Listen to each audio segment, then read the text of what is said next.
Everyone, welcome back. तो दोस्तों आज हम बात करेंगे चैप्टर नंबर 8 के बारे में, which is cell the unit of life. तो आज का जो हमारा टॉपिक है, जो इस वीडियो में हम डिस्कस करेंगे, वो क्या है? It is various shapes, size and type of cells. Type of cells. तो बेसिकली जो सेल्स हैं, क्योंकि चैप्टर का नाम ही है the basic unit of life, यानी कि सेल की बात हो रही है, तो इसमें हम जो सेल्स हैं उनकी अलग अलग शेप्स कौन सी हो सकती है, कौन कौन से ऑर्गेनिज्म या कौन कौन से सेल्स ऐसे हैं जिनका साइज एक दूसरे से वेरी करेगा और कितने टाइप्स होते हैं, है ना। तो फटाफट से जो एनसीईआरटी में डायग्राम बने हुए हैं डिफरेंट शेप्स ऑफ सेल्स, उसको डिस्कस करेंगे। क्योंकि आप लोग जानते हैं मैं स्ट्रिक्टली एनसीईआरटी को फॉलो करती हूँ, उसके बाद हम एक्स्ट्रा चीजें करते हैं। तो पहले एनसीईआरटी में बने हुए कुछ डायग्राम्स को देखिए आप। आरबीसी का कुछ डायग्राम आपको ऐसे दिया हुआ है, round and biconcave structures are like this. इस तरीके से आपको डायग्राम बना के दिया हुआ है आरबीसी, यानी कि रेड ब्लड सेल का। तो बच्चे आपको ये याद रखना है कि वो जो अलग अलग शेप्स आपको दिखाई गई है आरबीसी के लिए, वो किस किस की है। तो सबसे पहले मैं यहाँ पर लिख लेती हूँ राउंड एंड बाइकॉन्केव। तो पता है क्या, ये जो बाइकॉन्केव आरबीसीज है वो आप ह्यूमन के केस में ऑब्जर्व कर सकते हो। It could B observe in the case of humans. और क्योंकि मैच्योर आरबीसी में न्यूक्लियस नहीं होता है, ह्यूमन की मैच्योर आरबीसी में न्यूक्लियस नहीं होता है, तो हम इसको बोलेंगे कैसी होगी उसकी आरबीसी? इन्यूक्लिएटेड, without nucleus. लेकिन अगर हम दूसरे ऑर्गेनिज्म से कंपेयर करें, जैसे फ्रॉग से अगर हम कंपेयर करते हैं, तो मैंने फ्रॉग का एग्जांपल इसलिए लिया है क्योंकि नीट में फ्रॉग से ही कंपेयर करके क्वेश्चन आपसे पूछा जाता है ना। तो उसमें आप देखोगे due to the presence of nucleus, तो वो थोड़ा सा इस शेप में, जैसा कि आपको डायग्राम बना के दिखा रखा है, थोड़ा स्फेरिकल या राउंड शेप। ठीक है, तो यहाँ पर हमने एग्जाम्पल लिया था फ्रॉग का और यहाँ पर हमने एग्जाम्पल लिया है ह्यूमन का। दे हैव अ न्यूक्लियस, तो वो न्यूक्लिएटेड है। लेकिन जो मैच्योर आरबीसी है ह्यूमन की, उसमें न्यूक्लियस नहीं होता, इसलिए हम उसको बोलते हैं इन्यूक्लिएटेड, राइट। तो ये आरबीसीज हो गए। देन डब्ल्यूबीसी के कुछ इस तरीके से डायग्राम आपको बना के दिखाए हुए हैं। अमीबॉइड लिखा हुआ है वहां पे, अमीबॉइड लिखा हुआ है, ठीक है। So these are the different shapes of डब्ल्यूबीसीज। बेसिकली डब्ल्यूबीसी में आपने टाइप्स भी पढ़े हैं, कौन कौन से? ग्रेन्युलोसाइट्स, ए ग्रेन्युलोसाइट्स, यानी कि उनके एग्जांपल में basophils, eosinophils, neutrophils, lymphocytes and monocyte. तो उन सभी की शेप एक दूसरे से वेरी कर सकती है, ठीक है। तो ये आरबीसी की बात हुई थी। देन डब्ल्यूबीसी, उसके बाद आपको एक डायग्राम दिया हुआ है, वहां पर क्यूबॉइडल सेल्स का होगा, वहां पर स्क्वामस सेल्स आप ले सकते हो, फ्लैटेंड सेल्स होते हैं, है ना। तो ये क्या है, मैं डिफरेंट टाइप्स ऑफ सेल्स के बारे में आपको बता। दीज आर क्यूब शेप, तो ये हो गई क्यूबॉइडल सेल्स, ठीक है। These are cuboidal cells, right. Then आपको वहां पर न्यूरॉन का डायग्राम बना के दिखाया होगा। So it will be like this, इसमें न्यूक्लियस है एंड ऐसे करके बहुत सारे डेंड्राइट्स जा रहे हैं, ठीक है, एक्सॉन जा रहा है। तो ये जो डायग्राम आपकी एनसीईआरटी में है, वो it could be irregularly shaped also.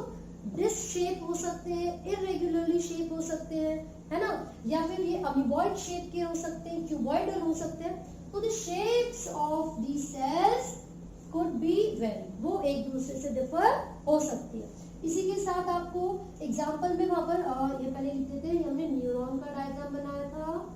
Then वहां पर आप गार्ड सेल का डायग्राम बना सकते हो, आपको मीजोफिल दिए हुए।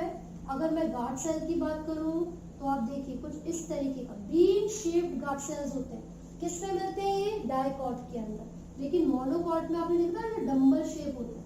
कैसे होते हैं? डम्बेल शेप, डम्बेल शेप्ड होते हैं क्या?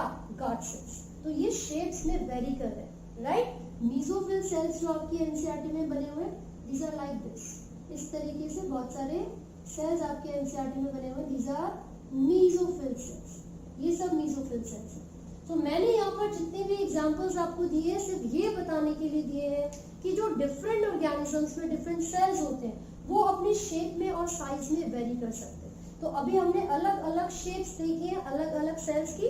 तो ये गार्ड सेल्स थे डाइकॉट में और ये मोनोकॉट में। ये कैसी शेप होता है, किडनी शेप होता है या फिर बीन शेप जिसको हम कह देते हैं, और ये कैसा था, dumbbell shape, dumbbell shape, monocot, dicot. ये कौन से सेल्स थे, मेसोफिल सेल। कौन से सेल्स, मेसोफिल सेल्स, जो कि लीव्स में प्रेजेंट होते हैं, प्लांट्स में प्रेजेंट होते हैं, राइट। तो ये तो शेप्स हो गई। अगर इसके अलावा कोई सेल्स के बारे में हम बात करें तो जैसे आप ले सकते हो स्पॉन्जेस के अंदर कॉलर सेल्स होते हैं, है ना, यानी कि जिसको ग्वेनोसाइट्स कहा जाता है। फिर उसके बाद सिलेंड्रेटा के अंदर कौन से सेल्स होते हैं, नेमेटोसाइट्स आपने पढ़े थे, ठीक है। प्लेटिहेल्मिन्थ्स के अंदर कौन से होते हैं, फ्लेम सेल्स होते हैं, जिसको सोलेनोसाइट्स कहा जाता है। तो ये अलग अलग तरीके के सेल्स हैं डिफरेंट ऑर्गेनिजम्स में, जो कि अपने शेप और साइज में वेरी कर सकते हैं। जब स्मॉलेस्ट लिविंग सेल के बारे में बात करते हैं तो उसका एग्जांपल हम लिखते हैं mycoplasma. Mycoplasma it could be around 0.3 न्यूमीटर, ठीक है, 0.2 या 0.3 न्यूमीटर इसका साइज होता है, राइट। लार्जेस्ट सेल कौन सा होता है, लार्जेस्ट सेल कौन सा होता है, लार्जेस्ट और लॉन्गेस्ट ये दो अलग अलग चीजें, तो कंफ्यूज नहीं होगी। लार्जेस्ट सेल होते हैं ऑस्ट्रिच एग, ऑस्ट्रिच का अंडा, ठीक है। लॉन्गेस्ट सेल होता है नर्व सेल, यानी कि न्यूरॉन। ऑल दीज सेल्स में very in shape and size on the basis of their functions. अपने फंक्शंस के बेसिस पर ये एक दूसरे से वेरी कर सकते हैं। तो अभी मैंने यहाँ पर लिखा था कि स्मॉलेस्ट सेल यानी कि माइकोप्लाज्मा 0.3 न्यूमीटर का है, जबकि आप बाकी बैक्टीरिया के बारे में बात करोगे so it will be around 3 to 5 न्यूमीटर, ठीक है। आरबीसीज की बात करेंगे तो वो लगभग 7 न्यूमीटर की उसकी लेंथ, उसकी जो साइज है वो ये हो सकता है ना। लेकिन हमें पता है कि जो वायरसेस होते हैं these are smaller than bacteria. तो अगर आपको कोई वैल्यू दी हुई है क्वेश्चन में तो it should be smaller than the size of bacteria, तभी तो पता चलेगा। क्यों, क्योंकि जो वायरसेस होते हैं वो बैक्टीरिया से छोटे होते हैं, ठीक है। तो हमने यहाँ पर शेप्स देखी है, हमने यहाँ पर साइज देखी है। ये हम किसके बारे में बात कर रहे हैं, size of the cells, size के बारे में बात कर रहे हैं। और जब हम टाइप के बारे में बात करते हैं तो दो चीजें यहाँ पर आपको बहुत जरूरी जाननी है, वो है प्रोकैरियोटिक एंड यूकैरियोटिक। दो तरीके के जो सेल्स हैं जिसकी हम बात कर रहे हैं वो प्रोकैरियोटिक होते हैं एंड यूकैरियोटिक होते हैं। लेकिन इसके अलावा भी अगर हम नंबर ऑफ सेल्स के बेसिस पर डिवाइड करें तो हम बोलते हैं single cell and multicellular. तो उसको बोला जाता है यूनिसेल्यूलर यानी कि single cells and multicellular, multicellular. तो यूनिसेल्यूलर का एग्जांपल जितने भी किंगडम मोनेरा में बैक्टीरिया आएंगे वो यूनिसेल्यूलर है। किंगडम प्रोटिस्टा में आने वाले ऑर्गेनिजम्स भी यूनिसेल्यूलर होंगे। लेकिन मल्टी सेल्यूलर फंजाई से स्टार्ट हो सकता है, जो फंजाई है वो मल्टी सेल्यूलर होंगे, लूज टिश्यू होगा, फिर आगे चलकर प्लांट्स और एनिमल्स उनसे भी ज्यादा डेवलप्ड होंगे। सेम विद दी प्रोकैरियोटिक जिनमें वेल डिफाइंड न्यूक्लियस नहीं होता, इसमें किंगडम मोनेरा के ऑर्गेनिजम्स आएंगे यानी कि बैक्टीरिया। लेकिन जब यूकैरियोट्स की बात करेंगे तो इसके अंदर कौन कौन, protista, fungi, Plantae and animalia, ये यूकैरियोटिक सेल्स होते हैं, ठीक है। मोनेरा प्रोकैरियोटिक कंडीशन में कैटेगरी में आता है, उसका एग्जांपल है बैक्टीरिया। प्रोटिस्टा में अमीबा का एग्जांपल ले सकते हैं आप, फंगस यानी कि मशरूम का एग्जांपल ले सकते हैं, राइजोपस का एग्जांपल ले सकते हैं। प्लांट्स और एनिमल्स को हमें पता ही है। तो this is all about the different shapes, size and types of cells. इनको डिटेल में डिस्कस किया जाएगा प्रोकैरियोटिक एंड यूकैरियोटिक को। चलिए कुछ फीचर्स सबसे पहले हम इसके पढ़ेंगे और कुछ एग्जांपल्स। प्रोकैरियोटिक सेल्स उन सेल्स को कहा जाता है जिनके पास वेल डिफाइंड न्यूक्लियस नहीं होता। दो cells that lack a well defined nucleus, उनके अंदर वेल डिफाइंड न्यूक्लियस नहीं होगा। They lack well defined nucleus, ठीक है।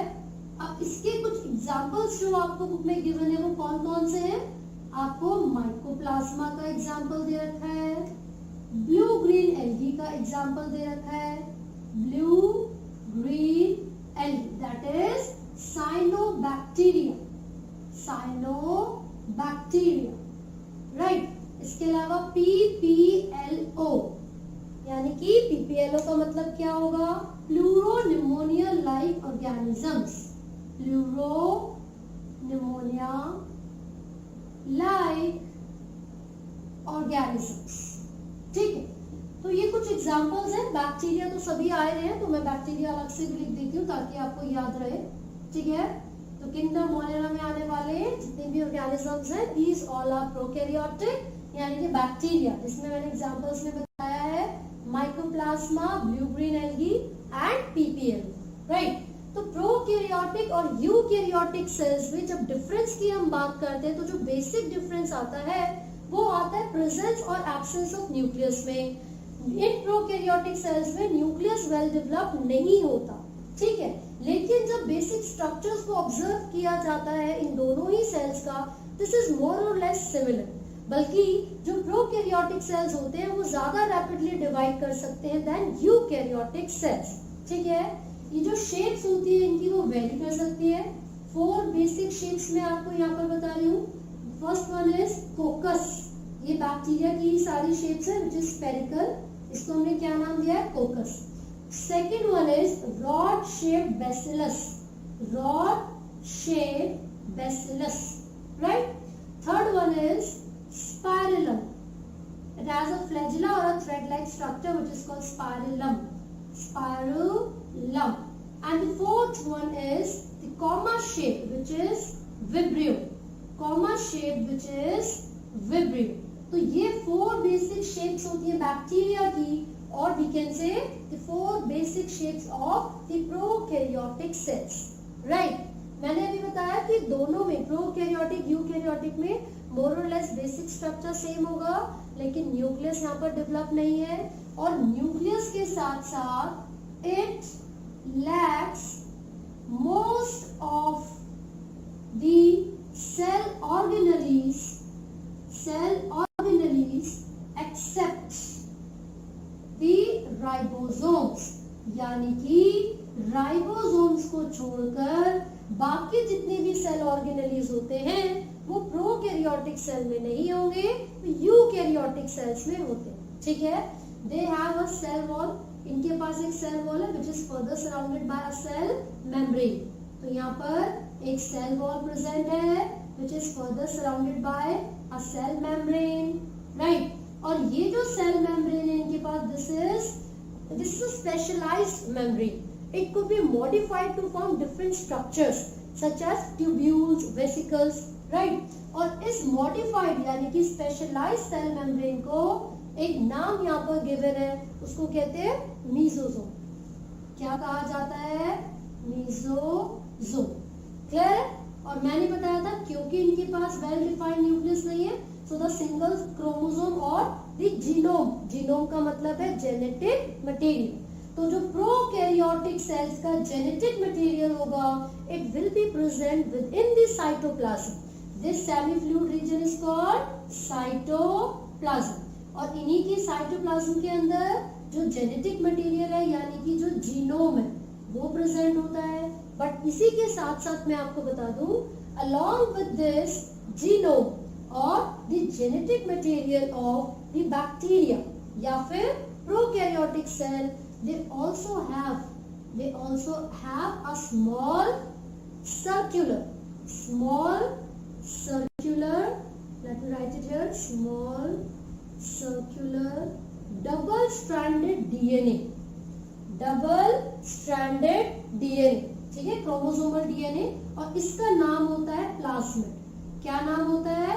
प्लाज्मिड। तो हमने अभी भी पढ़ा कि बैक्टीरिया के पास उनके सिंगल क्रोमोसोम यानी कि जेनेटिक मटेरियल के साथ साथ एक extra chromosomal small circular DNA present होगा, जिसको हम प्लाज्मिड कहते हैं।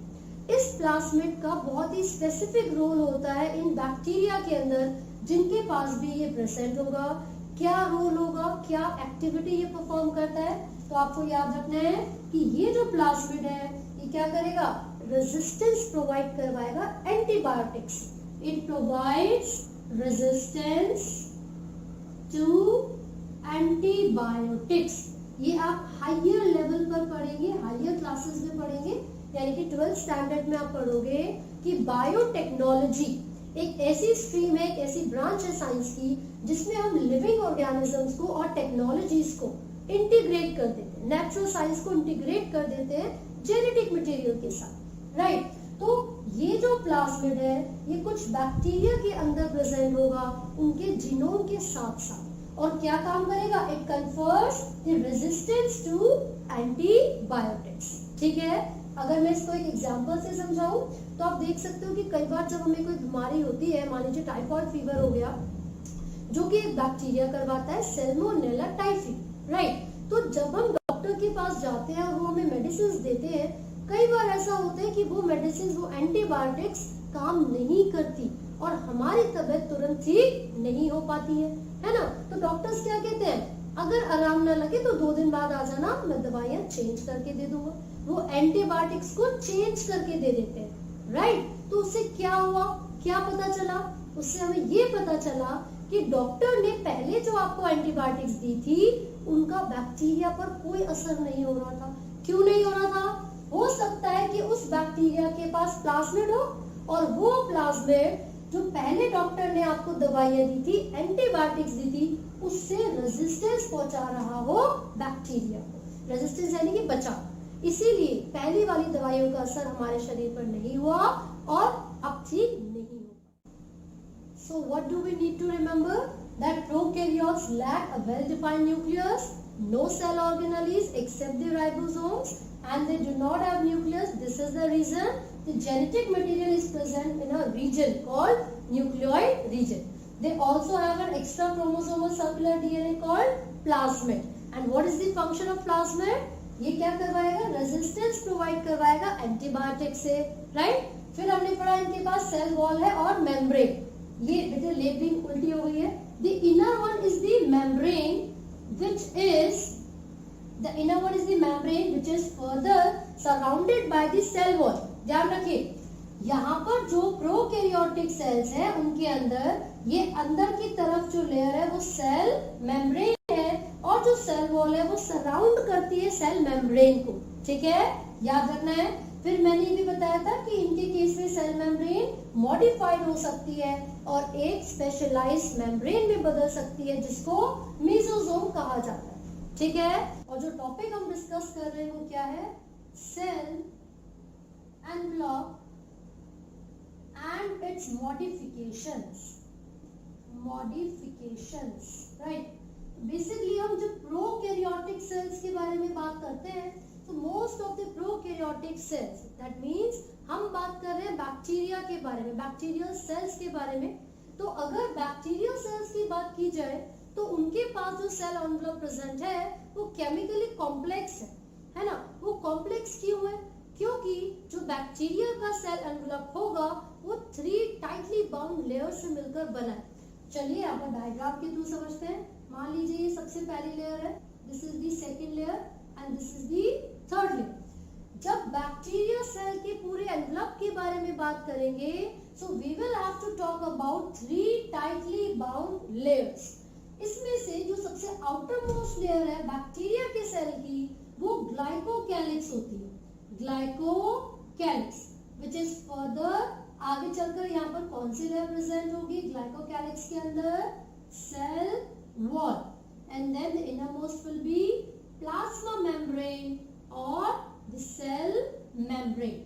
तो इसका मतलब ये हुआ कि बैक्टीरिया सेल में जो 3 टाइटली बाउंड लेयर है वो तीनों मिलकर सेल एनवेलप की फॉर्मेशन कर रही है, ठीक है। ये ग्लाइकोकैलिक्स है, the outer one, followed by cell wall and then plasma membrane और सेल मेम्ब्रेन, ठीक है। तो इसके अंदर हमें ये जानना है कि बैक्टीरिया की इन तीनों लेयर्स का फंक्शन क्या है, क्या ये इंडिविजुअली एक्ट करती हैं या फिर all these 3 layers act together. तो मैं आपको बता दूं, although these individual layers could function independently, लेकिन जब भी ये तीनों एक साथ मिलकर काम करती हैं so they act as a protective unit, यानी कि तीनों अलग अलग भी अपना फंक्शन परफॉर्म करेंगी, इंडिविजुअली अपना काम करेंगी, लेकिन जब तीनों लेयर्स को एक साथ बात की जाए, तीनों लेयर्स की एक साथ बात की जाए तो हम ये बोलते हैं that all these 3 layers together act as a protective unit. पहली चीज हमें पता चल गई है। अब इनके हम स्ट्रक्चर्स के बारे में बात कर लेते हैं एक बार। तो जो ग्लाइकोकैलिक्स है डिपेंड करता है कौन से बैक्टीरिया की हम बात कर रहे हैं, बिकॉज कुछ बैक्टीरिया में जो ग्लाइकोकैलिक्स है ये अलग तरीके के शेप और साइज में अवेलेबल हो सकती है एंड बाकी बैक्टीरियाज में अलग तरीके से। जैसे कि अगर इस ग्लाइकोकैलिक्स के जितने भी सेल्स हैं, if all the cells are loosely packed, तो ये एक शीट, एक लेयर को बनाते हैं। उस शीट को कहा जाता है स्लाइम लेयर। अगर कभी भी ग्लाइकोकैलिक्स के सारे सेल्स एक शीट, एक लेयर की फॉर्म में प्रेजेंट होंगे and all the cells will be loosely packed, तो उसको, उस लेयर को स्लाइम लेयर कहा जाएगा। लेकिन कुछ बैक्टीरिया में ऐसा भी होता है that all the cells are tough and compact. सारे सेल्स कैसे हैं? कॉम्पैक्टली अरेंज हैं और टफ होंगे। तो यहाँ पर जो एक लेयर बनेगी उसको बच्चे कैप्सूल कहा जाता है। This layer is called capsule। और अगर लूजली पैक्ड होते हैं तो उस लेयर को क्या कहते हैं? Slime layer. और टाइटली पैक्ड होते हैं मतलब कॉम्पैक्टली अरेंज होंगे और टफ होंगे, तो उस लेयर को क्या बोलेंगे? कैप्सूल बोलेंगे। ठीक है, तो जो ग्लाइकोकैलिक्स है आउटर एनवायरनमेंट, क्योंकि आउटर मोस्ट लेयर है, तो ये एक्टिविटी परफॉर्म करवाएगी। डिफरेंट जो फंक्शंस होते हैं, प्रोटेक्टिव फंक्शन हो गया, वो भी मतलब करती है। इसका मेन काम एक तरीके से प्रोटेक्शन का होता है। अब अगर सेल वॉल के बारे में बात करेंगे, so most of the bacteria have the cell wall composed of peptidoglycan, except the mycoplasma। पढ़ा था ना उनके पास सेल वॉल नहीं होती है, माइकोप्लाज्मा हो गया, आर्की बैक्टीरिया की भी नहीं है, पेप्टिडोग्लाइकन की। तो ये चीज आपको याद रखनी है। ठीक है, अब यहाँ पर सेल मेम्ब्रेन या प्लाज्मा मेम्ब्रेन की हम बात कर लेते हैं, है ना। वो तो मैं आपको बता दूंगी, लेकिन सेल वॉल का आपने कंपोजिशन तो पता लगा लिया। फंक्शन क्या होगा? कोई ना कोई फंक्शन भी तो होता होगा सेल वॉल का। इसका काम होता है शेप ऑफ द सेल को मेंटेन करना। It maintains the shape of the cells. दूसरा, बैक्टीरिया को बर्स्ट होने से बचाती है, प्रिवेंट्स द बैक्टीरिया और the bacterial cell from bursting. ठीक है, तो उसका मतलब है अंदर के प्रेशर को भी मेंटेन करने का काम सेल वॉल का है, सेल की शेप को मेंटेन करने का काम भी सेल वॉल का होगा। And the another layer is plasma membrane. ये सेमी परमिएबल होती है नेचर में। कैसी होती है? सेमी परमिएबल मेम्ब्रेन है and this membrane helps in the communication. क्या काम करती है वो? जो भी मूवमेंट होती है मॉलिक्यूल्स की, आयंस की, उनकी मूवमेंट को करवाने में ये जरूर इंटरैक्ट करती है एटमॉस्फेयर के साथ। तो हमने देखा प्लाज्मा मेम्ब्रेन सेमी परमिएबल होती है, सेलेक्टिवली परमिएबल या सेमी परमिएबल मॉलिक्यूल्स की मूवमेंट करवाने के लिए यहाँ पर बात हो रही है। सेल वॉल का काम है शेप को मेंटेन करना और बैक्टीरिया के सेल्स को बर्स्ट होने से बचाना। फिर हमने देखा ग्लाइकोकैलिक्स दो तरीके से अरेंज हो सकती है। अगर किसी बैक्टीरिया में ग्लाइकोकैलिक्स के सेल्स लूजली पैक्ड है तो वो स्लाइम लेयर होगी, और अगर कॉम्पैक्टली अरेंज है, टफ है, तो उसको हम बोलेंगे कैप्सूल। राइट, और तीनों मिलकर क्या काम कर रही थी? Protective in nature. ये हो चुका है। ठीक है, let me rub it now. अब मैं आपको बता दूं कि बैक्टीरिया को भी हम दो कैटेगरीज में क्लासिफाई कर सकते हैं on the basis of their ability to obtain और to take up the stain. Stain लेने की क्षमता। पर्पल डाई एक केमिकल, एक स्टेन है। ग्राम एक साइंटिस्ट थे, ठीक है, उन्होंने पर्पल डाई का यूज किया था बैक्टीरिया को स्टेन करने के लिए, है ना। वॉयलेट डाई भी बोला जाता है इसको। तो ऐसे बैक्टीरिया जो कि इजीली स्टेन को टेक अप कर लेते हैं, जो कि इजीली स्टेन को एब्जॉर्ब कर लेते हैं, और जब उन बैक्टीरिया को हम अल्कोहल के साथ रिएक्ट करवाएंगे या अल्कोहल में डिप करेंगे तो आसानी से उनका जो स्टेन है वो निकलेगा नहीं। तो ऐसे बैक्टीरिया होते हैं ग्राम पॉजिटिव। लेकिन कुछ ग्राम नेगेटिव बैक्टीरिया भी होंगे, है ना। तो डिफरेंस क्या आता है? इनकी सेल वॉल के कंपोजिशन में डिफरेंस आता है बच्चे। इनकी जो सेल वॉल है they have a thick layer of peptidoglycan. बहुत सारी लेयर्स भी हो सकती हैं इसमें पेप्टिडोग्लाइकन की, ठीक है, राइट। और यहाँ पर, और इसमें आउटर मेम्ब्रेन एक्शन भी हो सकती है, लेकिन इसके अंदर पेप्टिडोग्लाइकन की थिक लेयर प्रेजेंट नहीं होती। यही कारण है कि जो ग्राम नेगेटिव है वो इजीली स्टेन को एब्जॉर्ब करके नहीं रख सकते, राइट। तो मैं आपको बता दूं, ये पहले क्या होता था, साइंटिस्ट इसी स्टेनिंग के आधार पर ही पता लगाया करते थे कि कोई पर्टिकुलर सेल जो हमें मिला है वो ग्राम पॉजिटिव है या वो बैक्टीरिया है भी या नहीं, ठीक है। तो फिर gram positive are those bacteria that can easily take up the stain, और इनकी जो सेल वॉल होती है उसमें थिक लेयर ऑफ पेप्टिडोग्लाइकेन होगी। ग्राम नेगेटिव वो बैक्टीरिया होते हैं that can not take up the stain easily, जो कि पर्पल डाई से कलर्ड यानी कि स्टेन्ड नहीं हो पाते हैं। और ऐसा इसलिए हो रहा है क्योंकि इनके पास पेप्टिडोग्लाइकेन की थिक लेयर नहीं होती। This is one of the most important reason, right. तो हमें ये पता चल गया इन दोनों के बीच का डिफरेंस क्या था। हमें पूरे सेल एनवेलप की तीनों लेयर्स के बारे में पता चला, उनके फंक्शंस के बारे में पता चला, लेकिन इन्हीं बैक्टीरियल सेल के अंदर जो सेल मेम्ब्रेन है वो मॉडिफाइड हो जाती है, मेम्ब्रेनियस एक्सटेंशन बन जाती है, ठीक है। और उसी मॉडिफाइड स्पेशलाइज्ड मेम्ब्रेन को मीजोजोम कहा जाता है। क्या कहते हैं? मीजोजोम कहते हैं, ठीक है। And this mesosome can form some infoldings into the plasma membrane. कुछ प्लाज्मा मेम्ब्रेन में इनफोल्डिंग्स भी प्रोड्यूस हो सकती हैं, और जब भी ये मेम्ब्रेन या लेयर मॉडिफाइड होगी तो ऐसे करके वो वेसिकल्स की फॉर्मेशन कर सकती है। मान लीजिए कोई बैक्टीरियल सेल था, ये वेसिकल की फॉर्मेशन कर सकती है, या फिर ये ऐसे करके ट्यूब्यूल की फॉर्मेशन कर सकती है, ठीक है। तो यहाँ पर हम बात कर रहे हैं मीजोजोम की जो मॉडिफिकेशन होती है, जो एक्सटेंशंस होती है ना प्लाज्मा मेम्ब्रेन की इनसाइड द सेल, वो इन मॉडिफिकेशंस की हम बात कर रहे हैं। ये वेसिकल्स की फॉर्म में हो सकता है, ट्यूब्यूल की फॉर्म में हो सकता है, या फिर it could be in the form of lamellae, it could be in the form of lamellae, ठीक है। तो मीजोजोम क्या है? प्लाज्मा मेम्ब्रेन है, स्पेशलाइज्ड मेम्ब्रेन की मॉडिफिकेशंस है जो कि आपको इसके अंदर नजर आएंगी। किस किस तरीके से मॉडिफाई हो सकती है मीजोजोम?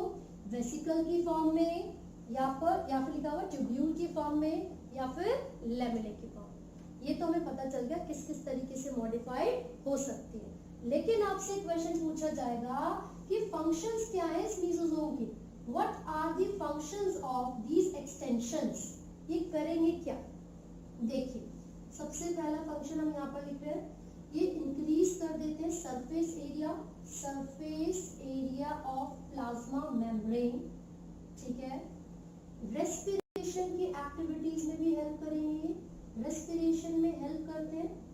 ये एंजाइम सिक्रीशन यानी कि सिक्रीटरी प्रोसेस में, सिक्रीशन के प्रोसेस में भी हेल्प करेंगे, है ना।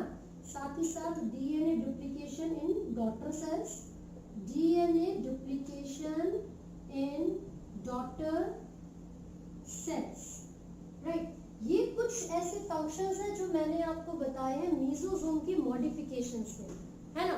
तो मीजोजोम किस किस चीज में हेल्प कर सकता है? वो डीएनए की रेप्लिकेशन में, डीएनए की डुप्लीकेशन में, सिक्रीटरी प्रोसेस में, रेप्लिकेशन लिख लेते हैं यहाँ पर, सरफेस एरिया को इंक्रीज करने में, और रेस्पिरेशन की एक्टिविटी को परफॉर्म करने में हेल्प करता है। इसी के साथ साथ ये सेल वॉल फॉर्मेशन में और enzyme content, cell wall formation में हेल्प कर रहा है, एंड एंजाइम कंटेंट्स की फॉर्मेशन में भी हेल्प करेगा। तो बेसिकली कुछ फंक्शंस हमने यहाँ पर पढ़े मीजोजोम के, the extensions of plasma membrane. ये सारे ही फंक्शंस आपको याद होने चाहिए। क्यों? क्योंकि ये फंक्शंस आपसे पूछे जाते हैं। क्वेश्चन कुछ इस तरीके से आ सकता है मेडिकल में, नीट में, कि 4 ऑप्शंस दिए हैं, पूछा गया which of the following is not a function of mesosome. तो उस रिस्पेक्ट में आपको उसका करेक्ट आंसर पता होना जरूरी है, और वो आप तभी बता सकते हो जब आपको ये सारे फंक्शंस याद होंगे, ठीक है। तो सरफेस एरिया इंक्रीज होना, respiration, secretion, DNA replication and distribution in daughter cell, ये पूरा है। Cell wall formation and enzyme content को भी इंक्रीज किया जा सकता है। सो एक्सेप्ट दिस, इस मीजोजोम के अलावा कुछ ऐसे भी बैक्टीरियल सेल्स हैं जैसे कि साइनोबैक्टीरिया, उनके अंदर जो एक्सटेंशंस होती है, जो मॉडिफिकेशंस होती है, उसमें एक स्पेशलाइज्ड स्ट्रक्चर बनेगा जिसको कहा जाता है क्रोमैटोफोर। साइनोबैक्टीरिया के अंदर जो मॉडिफिकेशंस हो रही है वो क्या प्रोड्यूस करती है, क्या बनाती है? Chromatophore. And what are the functions of chromatophores? ये पिगमेंट्स को कैरी करते हैं। क्या कैरी करेंगे? पिगमेंट्स को कैरी करेंगे। तो हमें याद रखना है कुछ बैक्टीरिया में मॉडिफिकेशन अलग तरीके से भी हो सकती है, जैसे कि साइनोबैक्टीरिया में क्रोमैटोफोर्स बनते हैं जो कि पिगमेंट्स को कैरी करेंगे। राइट, चलिए आगे बढ़ रहे हैं, या स्क्रीनशॉट ले सकते हैं, कॉपी कर सकते हैं। तो इसके साथ साथ मैं आपको बता दूं कि जो बैक्टीरिया है ये मोटाइल और नॉन मोटाइल दोनों तरीके के हो सकते हैं। अगर कोई बैक्टीरिया मोटाइल है तो उसके पास एक थ्रेड लाइक स्ट्रक्चर होगा जिसको फ्लैजिला कहते हैं। अगर कोई बैक्टीरिया मोटाइल है तो उसके पास फ्लैजिला होगा, और अगर नॉन मोटाइल है तो उसके पास फ्लैजिला नहीं होगा। सिंपल है ना। तो देखिए, लेट्स से ये कोई बैक्टीरिया है, सिंगल सेल प्रोकैरियोटिक सेल, इसके पास ये जो धागे जैसा स्ट्रक्चर आपको दिख रहा है, दिस इज फ्लैजिला। फ्लैजिला के 3 पार्ट्स होते हैं। फ्लैजिला के 3 पार्ट्स होते हैं। This particular portion, this is a basal body. Basal body जो ऐसा पोर्शन होता है which is the base of the filament. ये जो लंबा सबसे इलोंगेटेड पार्ट आपको दिख रहा है फ्लैजिला का, the longest portion, this is the filament. Filament का जो बेस होता है जो डायरेक्टली बैक्टीरिया से जुड़ा होगा उसको बेसल बॉडी कहते हैं। एंड दिस स्ट्रक्चर कॉइल्ड और moved structure is called hook. Basically hook का काम क्या होगा? अगर कभी इस बैक्टीरिया को किसी चीज को होल्ड करने की जरूरत पड़े या अटैच करने की जरूरत पड़े तो वो हुक की मदद से भी कर सकता है। लेकिन जब फ्लैजिला की बात होती है, so the main function perform by flagella is motility, यानी कि मूवमेंट। राइट, फ्लैजिला के अलावा भी बैक्टीरिया के पास कुछ स्ट्रक्चर्स हो सकते हैं which are pili and the another one is fimbriae. ये पिलाई है और ये फिम्ब्रिल। मैं आपको बता दूं कि फ्लैजिला का काम मोटिलिटी यानी कि मूवमेंट करने में था, बट ये दोनों मोटिलिटी यानी कि मूवमेंट में इन्वॉल्व नहीं होंगे। ठीक है, this is are elongated structure. Elongated structure, इसका जो रोल है, इसका जो फंक्शन है, ऐसा माना जाता है कि ये कॉन्जुगेशन में हेल्प कर रहे हैं, यानी कि सेक्सुअल रिप्रोडक्शन में हेल्प कर रहे हैं। सो this is also called conjugated पिलाई। इसको हम कॉन्जुगेटेड पिलाई भी कह सकते हैं। ये ब्रिसल लाइक होते हैं, ब्रिसल लाइक होते हैं। ठीक है, जैसे हमारा टूथब्रश होगा इसके सरफेस पर इस तरीके से, ये ब्रिसल लाइक होते हैं। और ये भी मोटिलिटी में हेल्प नहीं करेंगे, फिर किस चीज में हेल्प करेंगे? अटैचमेंट में। इसको अटैचमेंट पिलाई भी, सॉरी अटैचमेंट फिम्ब्रे भी कहा जाता है। Attachment to the substratum. Substratum का मतलब है कि कोई भी रुका हुआ पत्थर, चट्टान या मटेरियल अगर कभी भी बैक्टीरिया को किसी भी स्टेशनरी ऑब्जेक्ट को अटैचमेंट करनी है, उससे जुड़ना है, तो ये किस चीज का इस्तेमाल करेगा? फिम्ब्रे का यूज करेगा। और यहाँ पर पिलाई क्या थे? कॉन्जुगेशन में हेल्प कर रहे थे, यानी कि सेक्सुअल रिप्रोडक्शन में यूज होने वाले ये structure. So this is all about the modifications of the cell envelope. So I hope आपको ये समझ में आया है। इन केस आपको कोई डाउट है तो आप कमेंट कर सकते हैं। And do not forget to like, share and subscribe.